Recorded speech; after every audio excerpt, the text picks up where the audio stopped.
Hello, and welcome to another edition of the Hitting the Hardwood podcast, your home for all the latest Minnesota Lynx and WNBA news, analysis, and coverage. Thank you for tuning into another episode. I'm your host, Mitchell Hansen. And before we get into the basketball,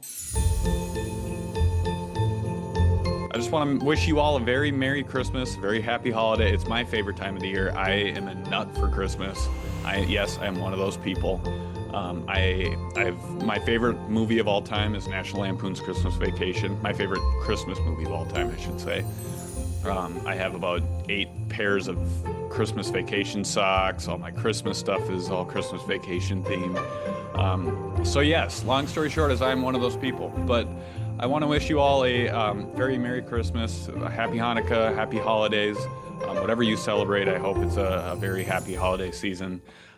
Which it's crazy to believe that it's already the holidays, but here we are. So the year flew by. 2025 was a heck of a year. 2026, I think, will be even crazier when it comes to the WNBA and just women's basketball. But I have a couple familiar guests on this week. My two guys at Hitting the Hardwood, that being Terry Horstman and Andrew Dukowitz, who joined me to talk about the 2025 year, reflect on the year that was, some of our top moments, some of our most memorable moments, and then just kind of looking ahead to 2026 and what could come. But like I said, before we get into that, before we get into the basketball side of things, want to wish you all a very happy holiday.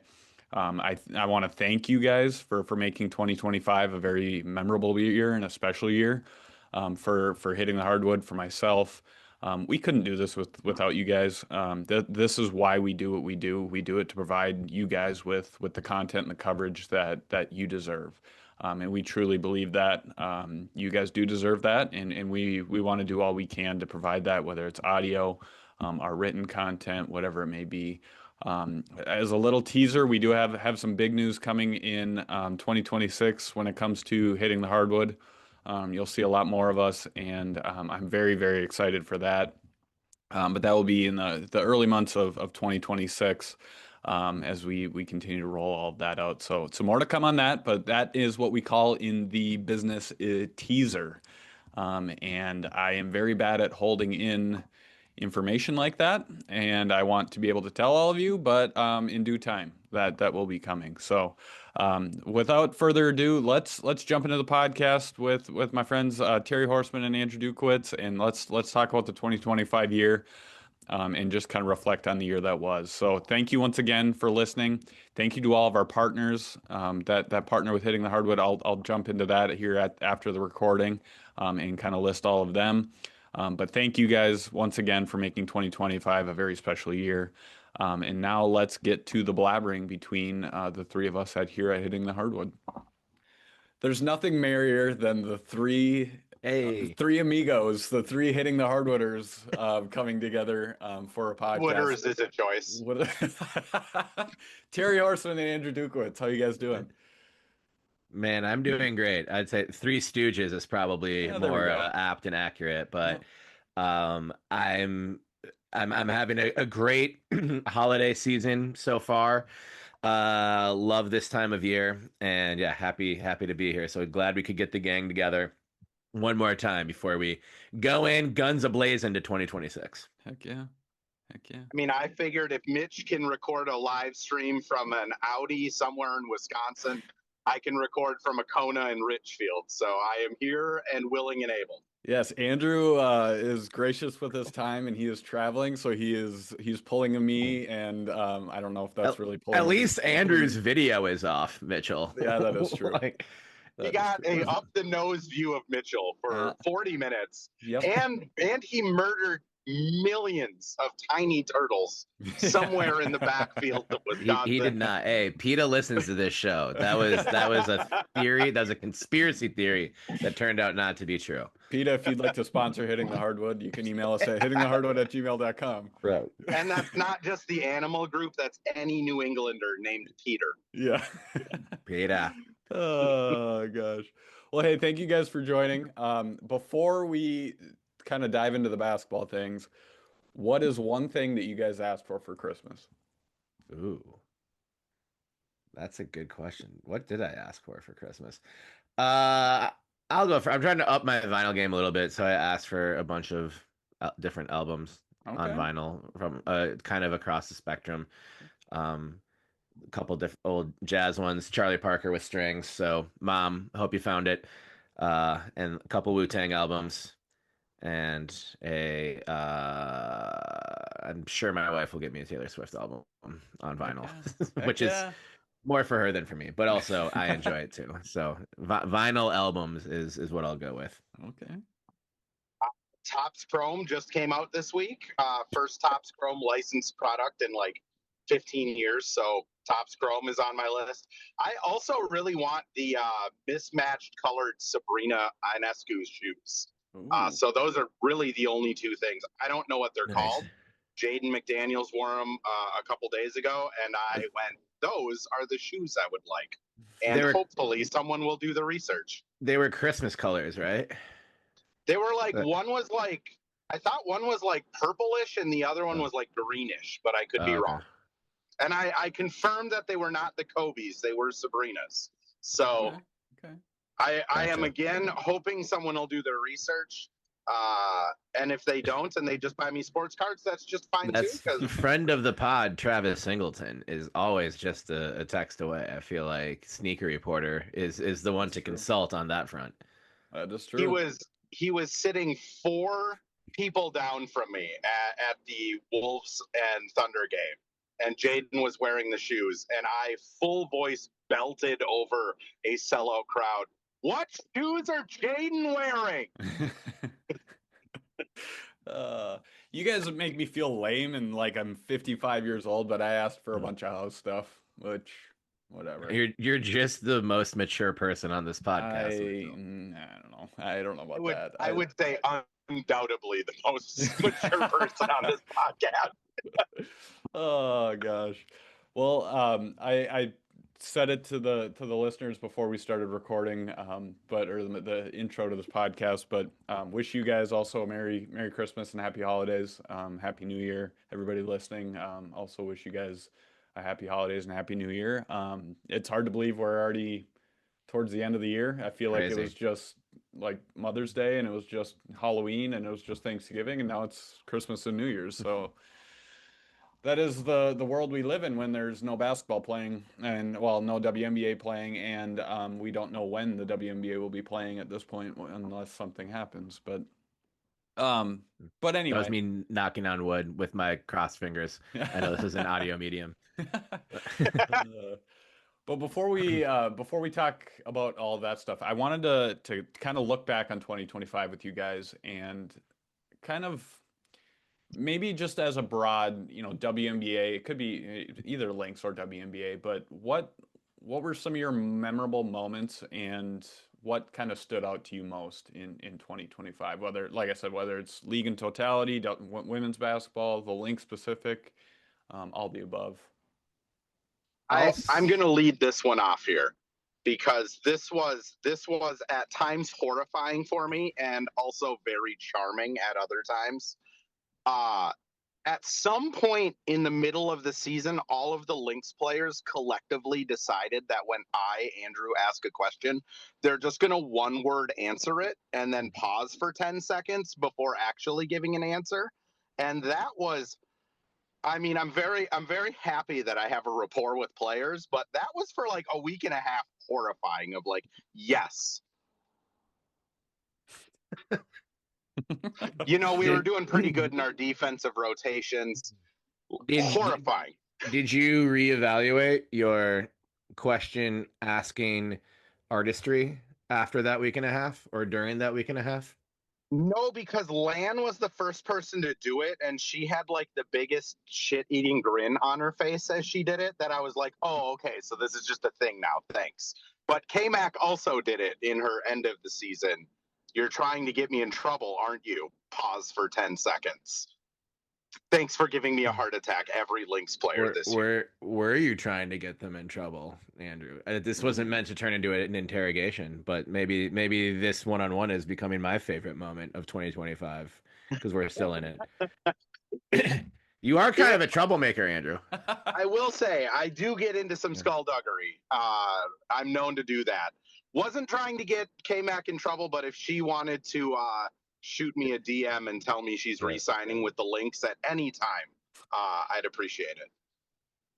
I thought you were about to try and break some news here. Yeah, I thought so too. I was like, wait. I think this is kind of goes hand is a favorite moment and also a thing for league wide, but being able to attend game 2 against the Velks in person at the San Jose Sharks arena, which has always been on my sports bucket list.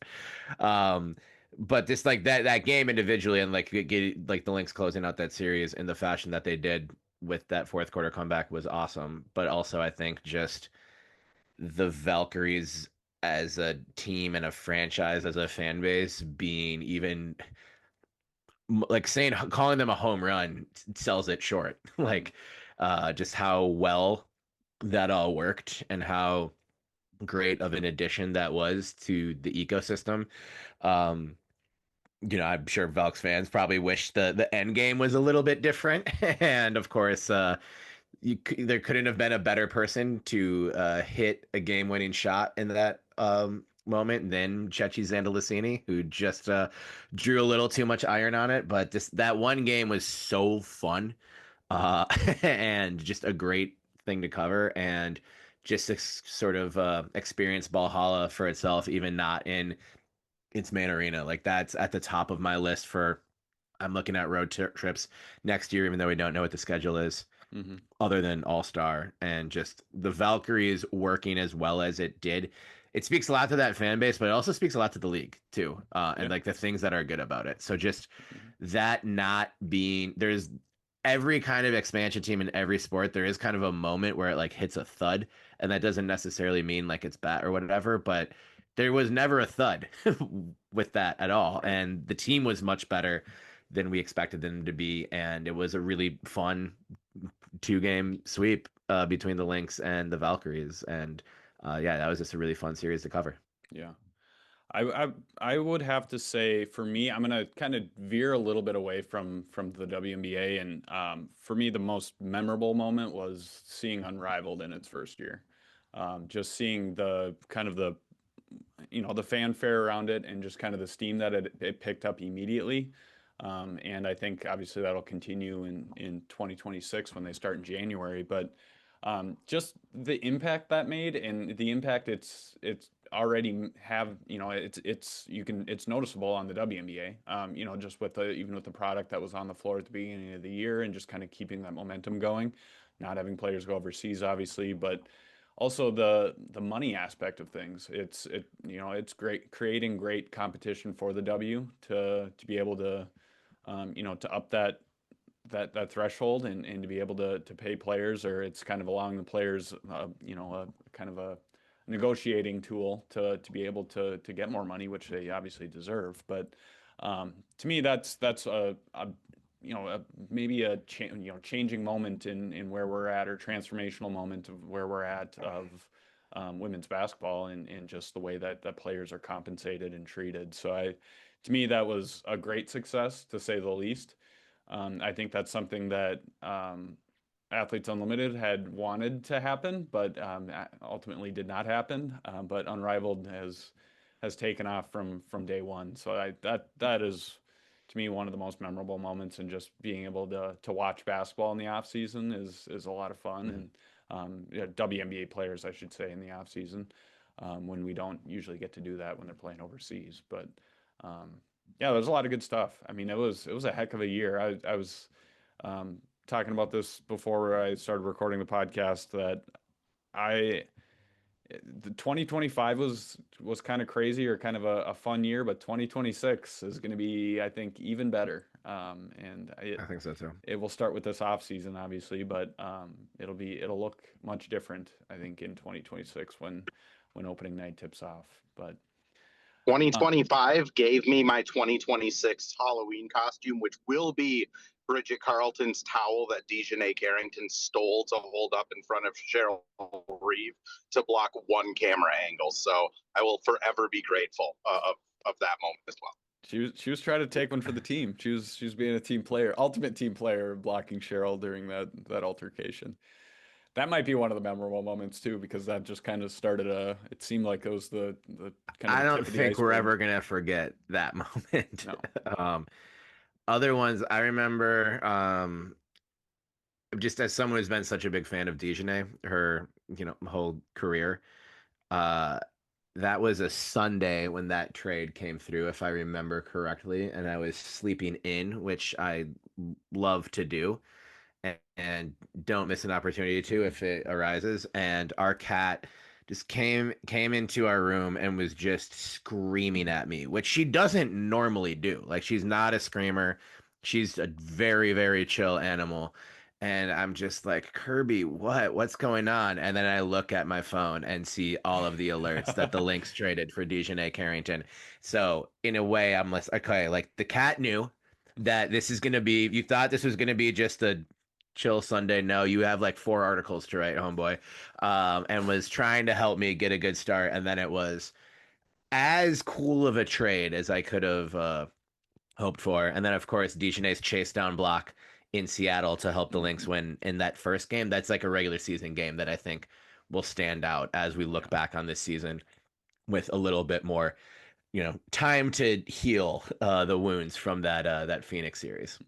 Yeah, absolutely.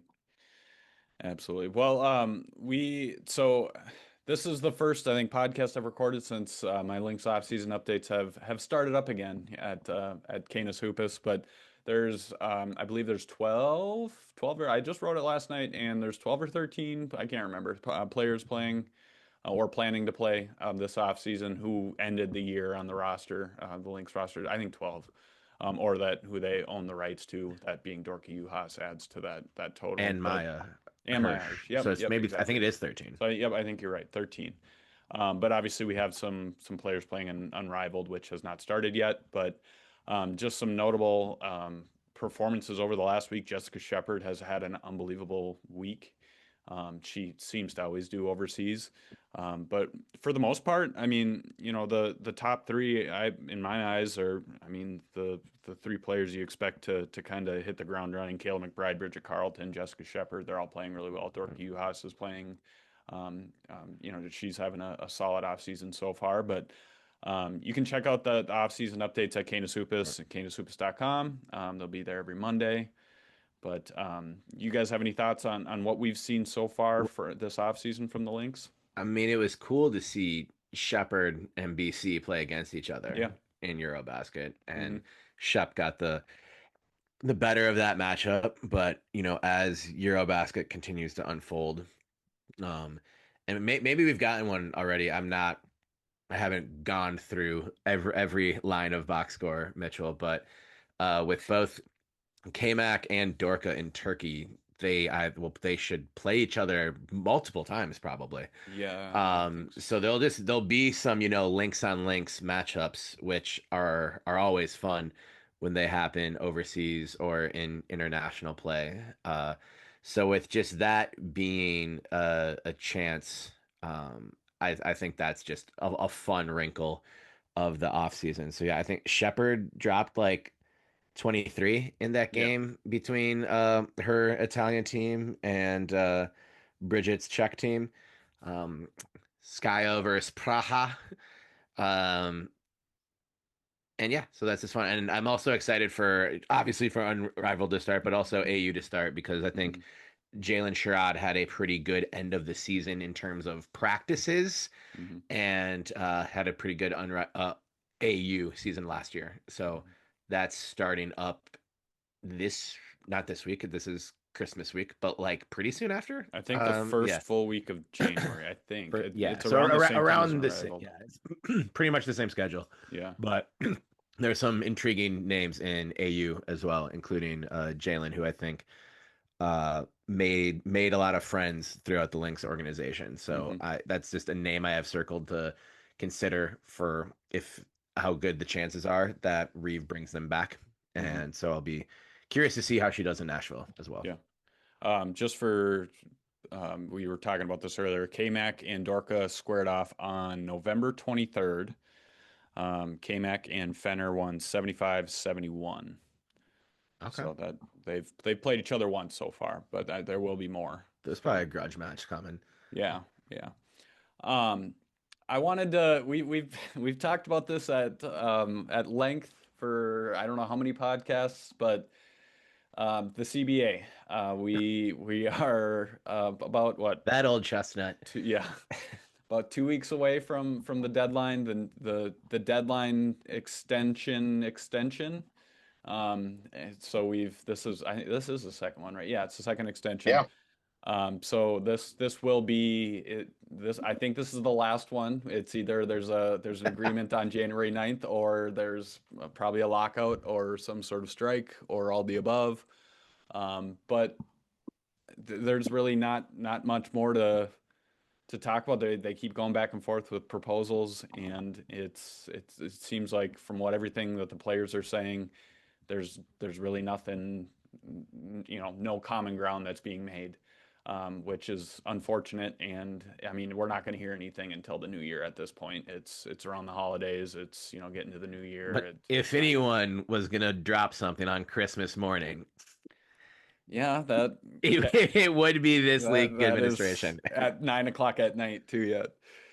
Oh, I yeah. guess like my only thought on it is it still is very like for someone who's obviously in the players' corner with this labor dispute, and honestly, like kind of every labor dispute, I'm like, I don't know, maybe you should just pay your workers more.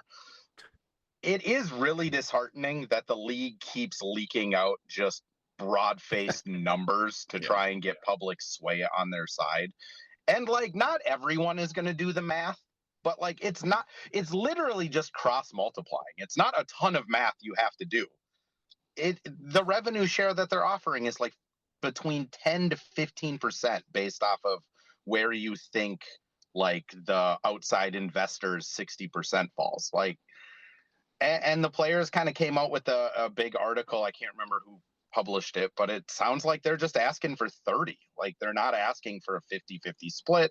Doesn't seem like that's too extreme, going from 9.8 to 30.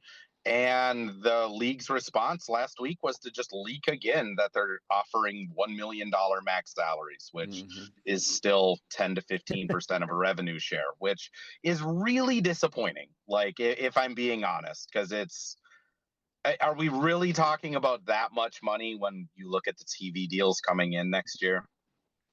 Yeah, and also with the amount of TV deal, like maybe it's, there is an overall dollar amount obviously, but they have deals with like what, 5 different people or 5 different outlets, I should say. Yeah, USA Network, Amazon, Disney, ESPN, CBS Sports. Ion is redoing it. NBC is going to be in on it. Yeah. Like they have, I've seen like general lowball estimates around like $350 to $400 million in TV contracts next year, which in 2023 their TV deal was worth $40 million. So a 10x growth in TV deals, and you're offering the players a like 1.5x growth in revenue share. Like that's just tough. Yeah, and especially when they're as aware of those numbers as we are. So if I can figure it out, Nafisa Collier can figure it out. He is way more smarter than I am. But I think that's my biggest frustration with the whole thing is just let's figure it out, guys. Yeah.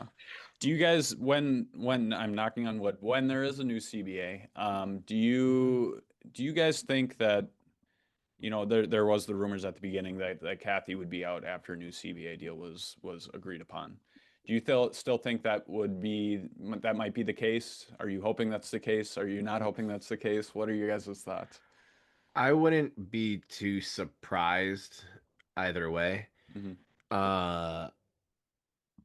And I'm not, I think there's a certain level of like trust that's been like broken, and it's been talked about a lot when Silver made the statement that like, oh, like if things continue to not progress, I might have to get involved in these. And, Adam Silver is technically Kathy's boss, right. And just maybe different energy and people in the room. I think often that can lead to progress in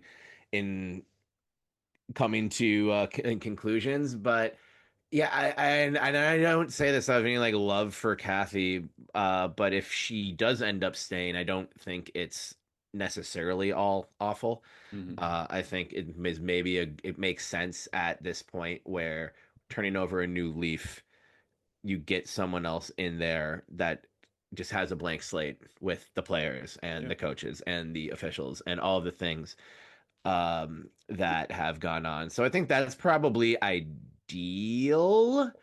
Um, but yeah, I'm just kind of 50-50 on it.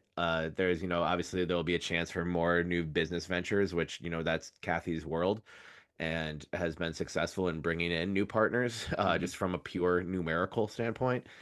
But I don't think that's something that I will dedicate a ton of energy to either way. I think the league can go a certain number of ways, but also, even though she's not the most favorite person in the world and is not going to be winning any popularity contest anytime soon, there is such a thing as too much change Hmm. at once. And um, having someone who has, seen the last, 6-ish years uh, to be in that chair over the next two may not be the worst thing in the world. So this Hmm. is just me trying to make a very convoluted point of both sides in it. Yeah. But yeah, I actually I don't think I'd be surprised either way. Hmm. Andrew, what do you I mean, think? I wouldn't be surprised if she stays for this season and then is gotten rid of. I think it's been really telling that we haven't really heard from her since uh her clapback, I guess, Hmm. Sophie's statement. And it's been a That she lot of has children, 28-year-old children who are yeah, having a hard time with this. it's so ridiculous. But like, I think it's been very telling that Adam Silver has been more Yeah. vocal about this. It makes Yeah. me feel like the board of governors that is in the NBA and the WNBA have lost some faith in her ability to like publicly speak on this matter. But it's like, if they don't get the deal done until February, can you really fire your commissioner, hire a new commissioner, and put in place all of Okay. this stuff on a new CBA? So, Yeah. like, I don't think she's just like gone day one, but I do think a change is coming. Hmm. And right, like 6 years for a commissioner, like, kind of seems about right for Hmm. her That's role. that Yeah. is what it should be. Like we should Yeah. put commissioners in, terms, Yeah. and they should have to rerun for them so we don't end up with these, 40-year tenures of, people just with the ability to rule as like tyrants over sports. I won't mention who I'm specifically thinking of. There are a couple names that come to mind throughout the whole, like globally. But yeah, I think that's, especially given what the CBA was in 2020 Hmm. and Yeah. what it's going to be now, the different like TV deals, but it's just a lot of different interests to keep in mind, and it's a lot of different pools of trust to maintain. Yeah. So I think it would be kind of an ideal time, like maybe not in February, like you mentioned, Andrew, but just after once we're settled into this new world CBA and however many years it has on it before it can be negotiated again, should maybe be somebody else. Yeah. Yeah. I do think it'll be telling what happens with the rest of this negotiation period too. I think with how things will end up playing out. Well, let's say they agree to a deal before or at January 9th. Maybe everything's kind of brushed under the rug and we could kind of see things kind of just go back to normal Yeah. maybe. If there is a lockout, if there is, whatever, a strike or whatever it may be, then I don't know. And I agree with what you guys what you were talking about with the timing. Like that does play a big factor in it. I think if there was a decision that was going to be made, maybe they would have already made it, like maybe at the Hmm. end of the year, or they would have made it by now. But it's tough to make that transition right now. But I do agree that it maybe it is this year, and then during the year they're looking for somebody else and kind of getting them up to speed before making that switch next year, or I don't know. But I still think there's some things to be played out or to kind of to get played out yet, and I think it'll maybe sway things one way or the other, depending on how things do end up going. Because the players are, if they haven't already, the players and even maybe the organizations have lost trust in her, and I think that's kind of a steep slope that you go down once that trust is lost. I think it's time to kind of shake things up. But I don't get me wrong, I don't love the idea of people losing their jobs. I don't like when anybody loses their job, but you know that's just what happens when you're on the big stage like that and you're in a position like that. It's not something you're going to hold on to for decades like some commissioners, but I You know, when a cashier at Holiday loses their job, I feel pretty tough. When multi-millionaire yeah, that's Kathy true. loses her job, I'll sleep okay. She'll be fine. Yeah. That is true. That is true. Yeah. Well, we kind of already were looking ahead to 2026, but looking ahead, is there anything that you guys are in are particularly looking forward to in 2026 and what we might see throughout the upcoming year? I'll Andrew, you start go. with the expansion. I think that it'll be great to see the expansion teams and also to see the one and only Sylvia Fowles back on the sidelines. That's going to be Coach Sill phenomenal. is, yeah. That'll be fun. She was pretty adamant that Coach Sill would be two words that were never put together. Yeah.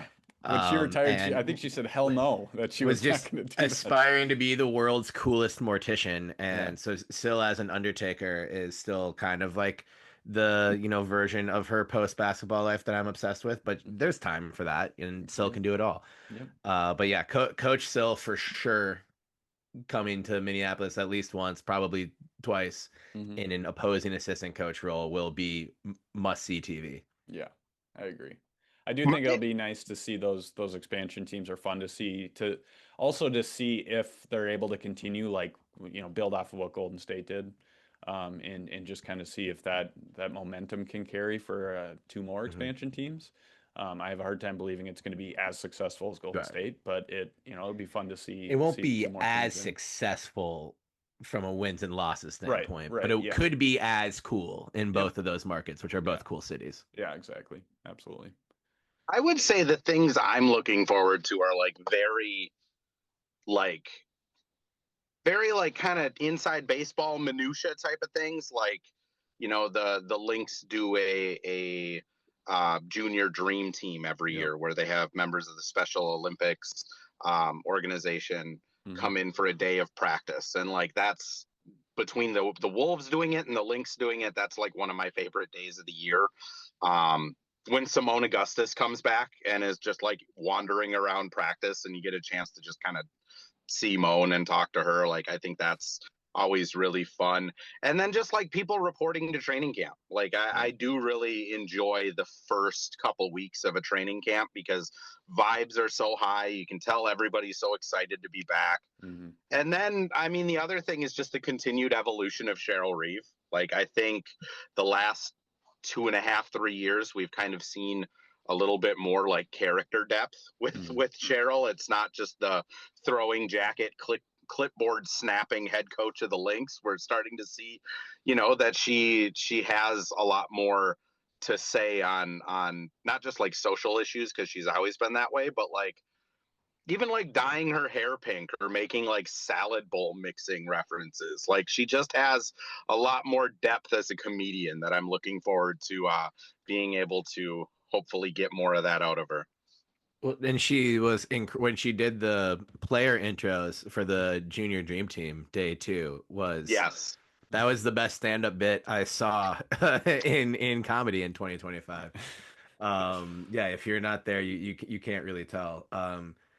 Also, on that note too, there will be at some point during the season, I would guess if they can do it at once, this would be one of the multiple days that they host Portland. There will be the Hall of Fame ceremonies for both Syl and Maya Moore, who were inducted into the Naismith this past fall. So if you've been to the games, you recall that when the Lynx player gets inducted into the Naismith Memorial Hall of Fame, they get the Hall of Fame tag added to their jersey in the rafters. So Sil and Maya are due for that sometime this year. And then at that point, it will be even more apparent that Rebecca Brunson belongs in the Hall of Fame, as she'll be the one of those 5 banners that doesn't have the Hall of Fame tag at the bottom of it. So in a couple years, we'll get BB in there.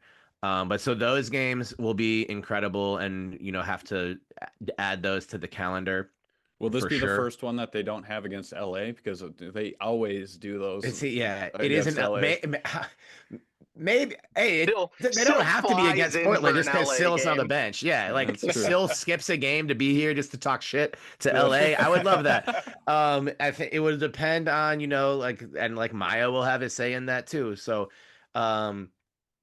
yeah, we'll see. Or if like there's a stretch of days where Portland doesn't have games, Sil comes and brings the entire Portland Fire to be like, you need to see this. This is what championship shit is about.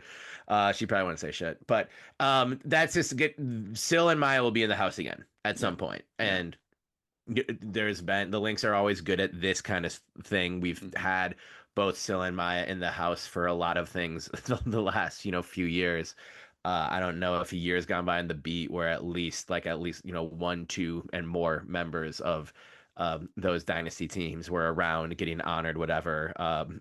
Before she was an assistant coach on the bench, Lindsay Whalen was always the funniest about that, where she'd get handed a mic and was like, wow, it's been 5.5 full months since I've been honored. This is getting ridiculous, Lynx fans. So there'll be those celebratory occasions. There'll be multiple. Again, for things in the schedule that have gotten announced, All-Star Weekend in Chicago, Summertime Chai is undefeated. So I will be there for sure. And whether they're Lynx or not, what do the stud buds do in 2026? That is true.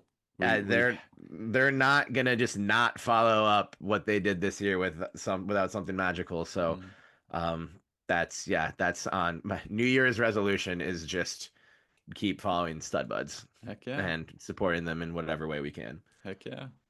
We will. One other thing that I'm looking forward to, I can't say any details as of right now, but we have some big news coming here at Hitting the Hardwood here in a couple months. So stay tuned for that. That is one thing I'm very much looking forward to in 2026. So I'll be very vague.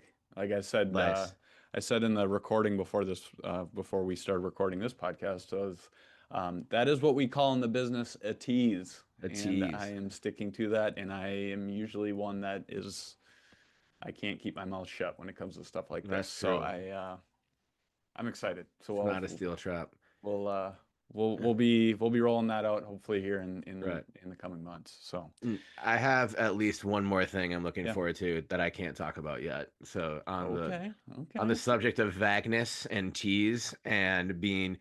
It's great podcasting when you talk about things that you can't talk about. I think that's in podcasting 101. Yep. But yeah, so there's at least a couple of things. And it's gonna be exciting, and we'll cross a threshold when we can talk about exciting things in more plain view, other than this cloak and dagger stuff, Mitchell. There are a lot of things that we're excited about, and those things cannot be talked about just yet. But the future is bright. Soon enough. Mary and all of my things can be talked about. So if you want to just go through my life story, we can do that. That is true. We can do that. Right. Andrew's an open book.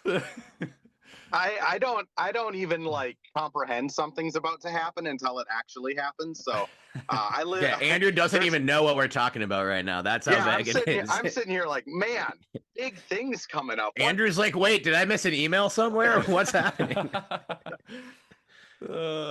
We left him out of the group chat that time.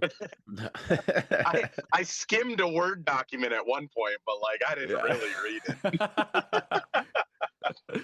Oh God. Well, hey, thank you guys for joining. Thank you for making 2025 an awesome year. It really was. Thank you to all the listeners for listening to all of our podcasts, Lynx Happy Hour, The Missing Lynx, Missing Wolves, Hitting the Hardwood. We couldn't do it without you guys. So Andrew, Terry, appreciate you guys joining. Cheers to 2025, and let's do it again in 26. Shall Run we? it back, baby. Let's go. Let's go. Thanks, My guys. guess is we will be seeing each other again. That is true. That is true. Pretty- We will pretty be soon, potting together probably. soon too.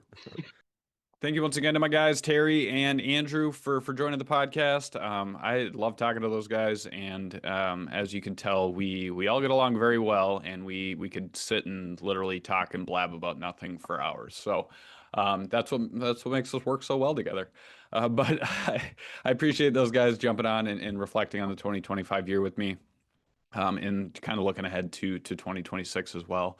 I mentioned this before the recording. Our amazing partners here at Hitting the Hardwood, we could not do it without any of our partners. First and foremost, our presenting partner is Pentz Homes, Nate Pentz and the Pentz Homes team. You should be, if you are looking to buy or sell a home, you should be reaching out to Nate and the Pentz Homes team.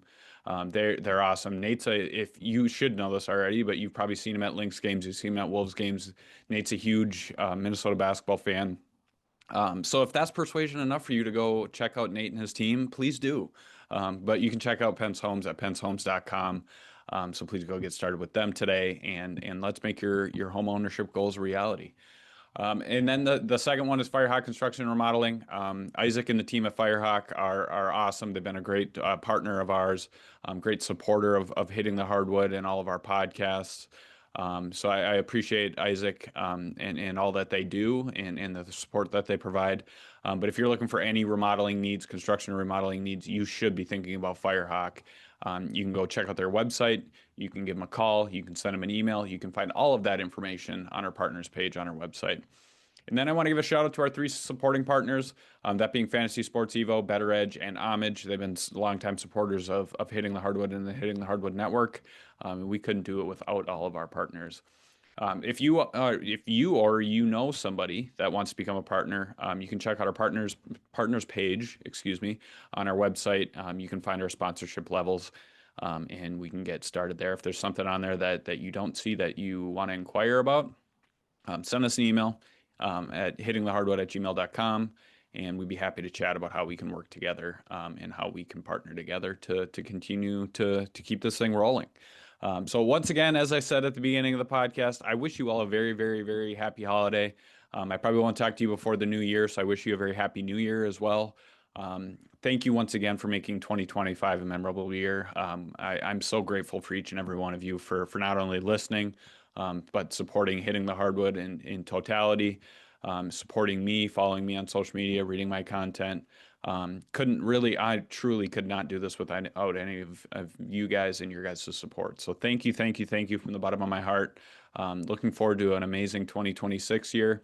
Once again, I'll revert back to that tease. We got some big news coming up here in 2026, so stay tuned to Hitting the Hardwood. Follow us on social media. That's where you'll be. You'll find all that news. If you want to learn of that news first, you can check out our Patreon page at patreon.com/Hitting the Hardwood. So once again, thank you. Happy holidays, and I wish you all a very happy new year. We'll talk to you soon.